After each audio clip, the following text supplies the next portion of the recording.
I'm Rob Skinner, and this is the Rob Skinner Podcast. Today, we're talking about why a divided heart will quietly cost you the things that matter the most, and how to live with a fully devoted, wholehearted, undivided heart for God. All this and more on the Rob Skinner Podcast.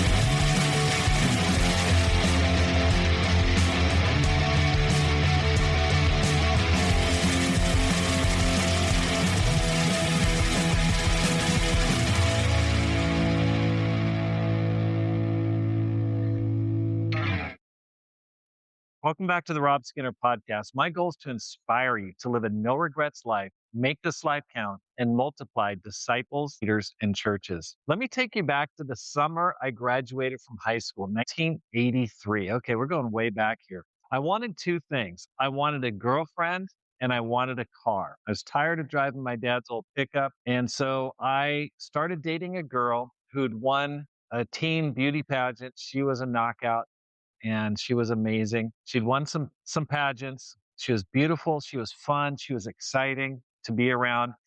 And it just felt like life was really coming together. I mean, it's like I was really happy. Took her to the senior ball. It was fun to squire her around, just kind of show her off. She was awesome. At the same time, I got a job working at the local county fairgrounds. I was getting everything ready that summer for the county fair that came at the end of the summer every year in Nevada County where we live.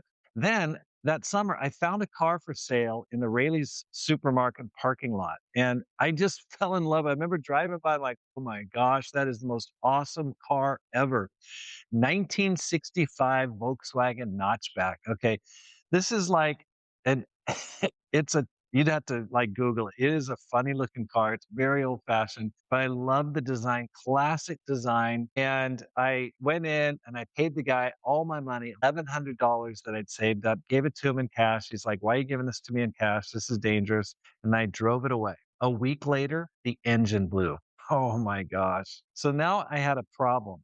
I needed money. And so I started working more hours, more shifts, more focused on earning than ever before. And slowly, without even realizing it, I started spending less and less time with my girlfriend.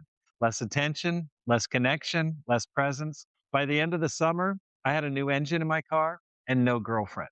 Surprise, surprise. Why? Because my heart was divided. I remember when she called, she said, "Oh, you know what? I think we should break up." She had another boyfriend by that time. She had like moved on. Why? Because I hadn't given her much attention. So let's talk about the spiritual principle here. This isn't just a high school sad sack story from high school. This is a spiritual reality.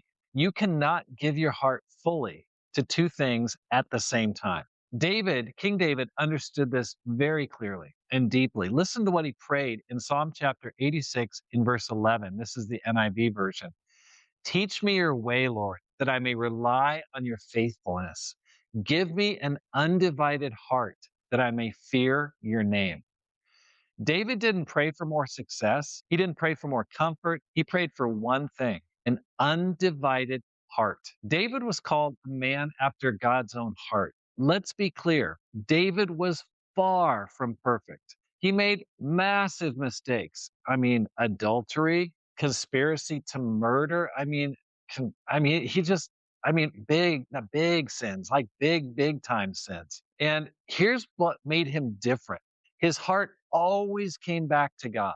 He knew something that we often forget. Loving two things at once is a recipe for losing what matters the most. So diagnose your heart. Let me coach you for a minute. Let me just give you a little bit of 10x counseling. Is your heart divided? Here's how you can tell. Ask yourself, what do you think about when your mind is free to drift on its own? Where does it settle? What do you daydream about? There was a brother when we lived in the church when we lived in Japan, Tokyo, Japan, and he was a graduate student at Tokyo University, which is the best public university in Japan. And he was an exchange student from Thailand. His name was Bond. And he became a Christian. And his professor called him in one day and he said, "Hey, you're going to need to make a decision whether you're going to stay in the program or not. He said, what do you mean? I'm doing the work. And the professor said, what do you think about when you have free time? And Bond said, God. And he goes, that's the problem. You're never going to be a great researcher unless your thoughts are consumed with this research. And, he was like, oh my gosh, it was just an eye opener. But I think that professor knew something, although I wouldn't agree with his area of focus. Where your heart, wherever your treasure is, there your heart will be also. Whatever you think about, whatever you dwell on, that's where your heart is really focused on. That's the priority, and that's where it should be. So, what do you dream about? What gets you excited? Where does your money go after your basic needs are covered? What topics irritate you when they're preached? When someone talks about giving, purity, money, sacrifice, and something in you just kind of pushes back against, like, oh, why is he talking about it? Just kind of like get a little bit upset. That irritation isn't random, it's revealing something. It's exposing a part of your heart that's already been claimed. Here's the hard truth. Jesus made this perfectly clear. Matthew 6, verse 24. No one can serve two masters. Either you will hate the one and love the other, or you'll be devoted to the one and despise the other. You can't do it. You can't love God fully and love something else equally. At some point, maybe not today, at some point, one of those two things is going to win out and one's going to lose. Just like I lost that girl, you're going to lose something. Here's what I learned that summer. When your heart is divided, you don't get to keep both. You lose one. And often you lose the one that matters the most. That's what happens spiritually too. You try to hold on to comfort, control, image, success, relationships, and try to still give your whole heart to God. It causes tension. It causes friction. You just feel like, oh, I'm not at peace. It doesn't work. So what do? You pray David's prayer, but not casually, not desperately, not just empty. You say, God, give me an undivided heart. And then you act on it. You let go of anything that competes with God, even if it's good, even if it's attractive, even if it's hard. Because this is the truth. A divided heart leads to a divided life. A divided life leads to regret. You end up at the end of your life going, oh, why did they waste so much time on that? What a waste of time. That's not storing up treasure in heaven. If you want to be a 10x Christian, which I'm hoping you do, you don't just sprinkle a little God into your life. You center your life on Him. You don't fit Him in. You fit everything else around your relationship with God. You build everything around Him. You place that big rock in there first. So let me leave you with this. What's competing for your heart right now? What are you going to do about it? Because if you don't decide, life will decide for you. And you may wake up one day with a new engine, but missing what mattered the most. Thanks for listening. Here's how you can help support the program. First of all, sign up for my weekly newsletter.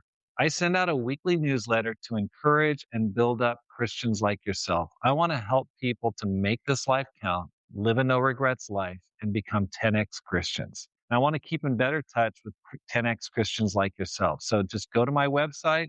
Many of you have done that already. Go to robskinner.com. You can sign up. I think I give a free chapter of my new book, 10x Christian. Really easy to do. Secondly, read and review my latest book, The 10x Christian. I wrote that to help people like you. And please write a review on Amazon.com. It helps other people find the book. Because my goal is to inspire you to live a no regrets life, make this life count, and multiply disciples, leaders, and churches. Have a great day and make this life count.